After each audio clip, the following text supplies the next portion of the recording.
सबसे पहले तो पूरे देशवासियों को और हमारे परिवार के सदस्यों को बहुत बहुत शुभकामनाएं। चंद्रयान 3 की जो लैंडिंग हुई है महाराज, हकीकत में गौरवान्वित महसूस करने वाली है। यानी कि हमको गर्व से भर दिया है, हर्ष से भर दिया है, और पूरे विश्व को हमने ये आभास करा दिया कि भारत भी अब चौथा देश है जो चंद्रयान पर पहुंचा है। पहले महाराज सबसे पहले गया था रूस, फिर अमेरिका, फिर चीन, और अब भारत ने अपना झंडा गाड़ के रखा है। और भारत पहला ऐसा देश बना है जिसने दक्षिणी ध्रुव पर अपना कदम रखा है। अभी तक वहाँ पर कोई नहीं गया। अगर मैं दक्षिणी ध्रुव की बात करूँ महाराज, तो दक्षिणी ध्रुव पर एक समस्या है कि वहाँ पर सूर्य की किरणें नहीं पहुँच पाती हैं, नहीं जाती हैं। वहाँ पर अंधेरा बहुत ज़्यादा है, गड्ढे बहुत ज़्यादा है, बर्फ़ बहुत ज़्यादा है, ठंडा रहता है महाराज। इसलिए किसी ने अभी तक हिम्मत नहीं दिखाई, लेकिन भारत ने हिम्मत दिखा दी महाराज। जब कारनामा किया तो बड़ा खतरनाक किया कि सभी देश चकित हो गए, दक्षिणी ध्रुव पर कैसे पहुँच गया। भारत तो कमज़ोर देश है। आज उनकी इस गलतफहमी को भारत ने दूर कर दिया है महाराज। अगर हम धार्मिक इतिहास देखें कि हमारा इससे जुड़ाव कितना रहा है, क्या आज ही हम शक्ति संपन्न देश हो गए, क्या पहले नहीं थे। देखो महाराज, एक समय था जब हम साइकिलों पर रॉकेट ले जाते थे और बैलगाड़ियों पर ले जाते थे, लोग हमारा मजाक उड़ाते थे, ये विदेशी हम पर हंसते थे।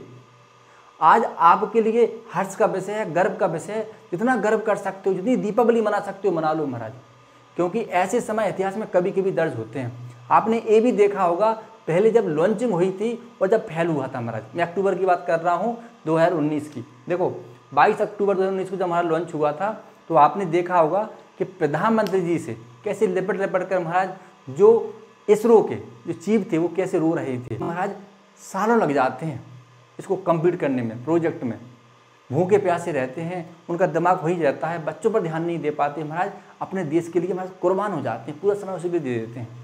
अब्दुल कलाम जी इसके उदाहरण थे आपके सामने। ऐसे हमारे सभी वैज्ञानिक। तो अगर मैं बात करूं, क्या ये पहली बार ऐसा हुआ है, क्या हमको पहली बार ऐसी जानकारी मिली है? नहीं, हमारे धार्मिक इतिहास में ब्रह्ममिर ऐसे पहले वैज्ञानिक थे, ऐसे पहले खगोलीय शास्त्रीय थे जिन्होंने हमको काल गणनाओं के बारे में बताया था महाराज, कि सूर्य ग्रहण कैसे पड़ता है, क्यों पड़ता है। आर्यभट्ट ऐसे पहले दार्शनिक थे, खगोलीय शास्त्री थे जिन्होंने हमको ग्रहों के बारे में जानकारी दी थी। ब्रह्मगुप्त, भास्कराचार्य, अत्रि ऋषि, मैं कितने नाम लूँ आपके सामने। तो अत्रि ऋषि ऐसे पहले ऋषि कहलाते हैं जिन्होंने सबसे पहले हमको ग्रहण की जानकारी दी थी कि इन ग्रहणों के पड़ने का कारण क्या होता है। उन्हें हमको जानकारी दी थी कि आकाश में जो तारे टिमटिमाते हैं वो क्यों टिमटिमाते हैं, कितने तारे हैं, कितना बड़ा आकाश है, कितने ग्रह हैं। अत्रि ऋषि का पूरा परिवार खगोलीय शास्त्री था। इनकी जो पत्नी थी अनुसैया महाराज, उन्होंने अपने तपोबल से तीनों देवताओं को बालक बना दिया था। ध्यान रखना, इनके जो पुत्र थे दत्तात्रेय, चंद्रमा, ये भी खगोलीय शास्त्री थे देखा जाए तो। इसलिए हमारा धार्मिक इतिहास पहले से मजबूत रहा है। अब समस्या ये रही कि बीच में हम गुलाम हो गए महाराज, और जब हम गुलाम हो गए तो हमारा जो ज्ञान था वो लोप हो गया, क्योंकि हमारे पास जो शास्त्र थे, हमारे पास जो ऋषि थे, जो आश्रम थे, उनको सब नष्ट कर दिए गए। हमारे जो ऋषि थे उनकी हत्या कर दी गई, और हमारा जो ज्ञान था वो लोप हो गया, यानी कि देश से चला गया। अब हमारी जो नई पीढ़ी है महाराज, उस इतिहास को फिर से पलट रही है और फिर से हम लोग आगे बढ़ रहे हैं। अब हम बात करते हैं आज आधुनिक दौर में जो हमने सफलता पाई है उसका क्या स्टेटस है, उसकी क्या जानकारी है जो आपके साक्षात्कार से पूछी जा सकती है। देखो, इसको मैंने मार्क किया है। हमारा जो केंद्र है, सेंटर है, उसको बोलते हैं हम लोग Indian Space Research Organisation. Indian Space Research Organisation, यानी कि जिसको हम लोग शॉर्ट में बोलते हैं इसरो, इसका फुल फॉर्म है। हिंदी में बोलेंगे महाराज तो ऐसे बोलेंगे हम लोग, भारतीय अंतरिक्ष अनुसंधान केंद्र। देखो, पहला इसका जो नाम था महाराज वो राष्ट्रीय अंतरिक्ष अनुसंधान समिति था, जिसकी स्थापना 1962 में हुई थी। और यहाँ पर हमने एक मॉड्यूल तैयार किया था कि हमको ऐसा कुछ काम करना है जिससे हमें चंद्रमा की जानकारी मिले, जिससे हमको आकाशीय पिंडों की जानकारी मिले, क्योंकि भारत उस समय आज़ादी हुआ था और पहले जो प्रधानमंत्री नेहरू जी, उनके कार्यकाल में इसको संचालित किया गया था उस समय। और महाराज फिर इसको बाद में बदल कर डॉक्टर विक्रम साराभाई पहले इसके चीफ थे, पहले अध्यक्ष थे महाराज, और उन्होंने इस परियोजना को आगे बढ़ाया। देखो, फिर इसका जो गठन किया गया महाराज बाद में फिर किया गया 15 अगस्त 1969 को स्थापना इसकी की गई महाराज। मॉड्यूल को बदला गया। पहले क्या नाम था इसका? राष्ट्रीय अंतरिक्ष अनुसंधान समिति, फिर बाद में रखा गया इंडियन स्पेस रिसर्च ऑर्गेनाइजेशन। देखो अभी जो चंद्रयान 3 जो छोड़ा गया है महाराज, और जिसने अपनी सफल लैंडिंग की है, उसके मिशन डायरेक्टर कौन है पता है आपको? मोहन कुमार। आपने देखा होगा सबसे पहले स्पीच उन्हीं की थी। और इसरो के जो अध्यक्ष थे वो है एस सोमनाथ। तो शास्त्रों में सोमनाथ किसे कहते हैं? जो चंद्रमा के देवता हैं उनको सोमनाथ कहते हैं। अच्छा सहयोग हुआ महाराज। देखो हमको लगा कि कुछ ही इंजीनियर हैं, कुछ ही वैज्ञानिक हैं जिन्होंने ऐसा कारनामा किया, नहीं, इसमें जो महिलाओं की संख्या थी इंजीनियरों की वो थी 54। ध्यान रखना, उसमें मुख्य रूप से जो परियोजना अधिकारी थी महाराज वो थी कल्पना कालाहस्ती, जिन्होंने अपनी बड़ी महत्वपूर्ण भूमिका इसमें निभाई है महाराज। और रॉकेट निर्देशक इसमें थे जो बिजू सी थॉमस। इसके बाद अब हम ये देखें कि इसका उद्देश्य क्या था। तो वो चंद्रयान 3 का जो उद्देश्य था महाराज, चंद्रमा पर हम लैंड करते हैं तो वहाँ से हमको जानकारी चाहिए। अच्छा क्या जानकारी चाहिए? हमको ये जानकारी चाहिए कि वहाँ का वातावरण कैसा है, क्या वहाँ पर कैल्शियम मैग्नीशियम ये सब चीज़ें हैं, क्या ऑक्सीजन है वहाँ पर, बर्फ़ का आकार कैसा है, वहाँ की सतह कैसी है, वहाँ पर कितने गहरे गड्ढे हैं, वो गड्ढे किस चीज़ के हैं, वहाँ का वातावरण कैसा है, ये सब जानकारी हमको चाहिए महाराज। इसके बाद इसमें एक महत्वपूर्ण चीज़ और है, अभी तक कोई भी दक्षिणी ध्रुव पर नहीं पहुँच पाया। भारत ऐसा पहला देश है जो दक्षिणी ध्रुव पर इसने कदम रखा है, और दक्षिणी ध्रुव से ही पृथ्वी की सही आयु का निर्धारण हो सकता है कि पृथ्वी की वास्तव में आयु कितनी है, इसका निर्माण कैसे होगा। तो हम पहले ऐसे देश बन गए जो अब बताएगा कि जीवन काल का जो चक्र कब से शुरू हुआ महाराज। देखो पहले किस देश के पास ये योजना थी महाराज जो सफल हुए थे? अमेरिका, चीन और रूस। सबसे पहले रूस गया था महाराज, सबसे पहले। अभी जो भारत में जो इसरो है, इसका जो आदर्श वाक्य है वो है मानव जाति की सेवा में अंतरिक्ष प्रौद्योगिकी, ये इसका आदर्श वाक्य है। देखो ये कहाँ से छोड़ा गया था? स्थान देखो, आंध्र प्रदेश के श्री हरिकोटा स्थित सतीश धवन स्पेस सेंटर से ये छोड़ा गया था। कब छोड़ा गया था? 14 जुलाई 2030 को। देखो ये लिखा हुआ है। और कहाँ के लिए छोड़ा गया था? दक्षिणी ध्रुव के लिए। प्रथम देश बन चुका है।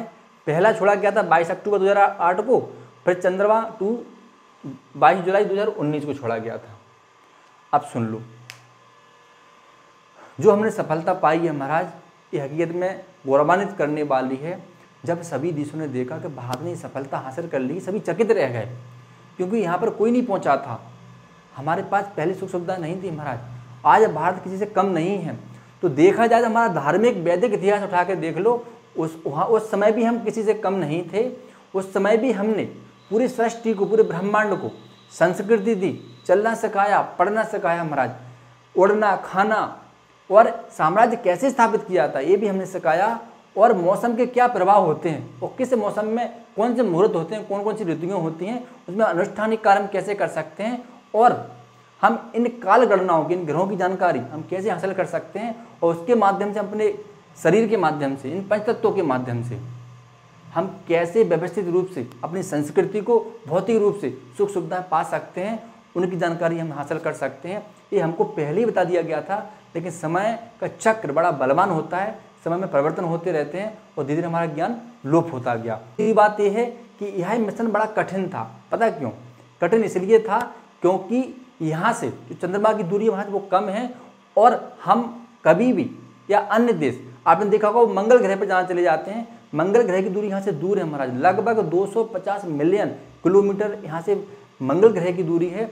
और जो चंद्रयान की दूरी यहाँ से चंद्रमा की दूरी है महाराज वो है 38 मिलियन किलोमीटर। तो कहने का मतलब है कि ये पास में है, स्पीड जाना है।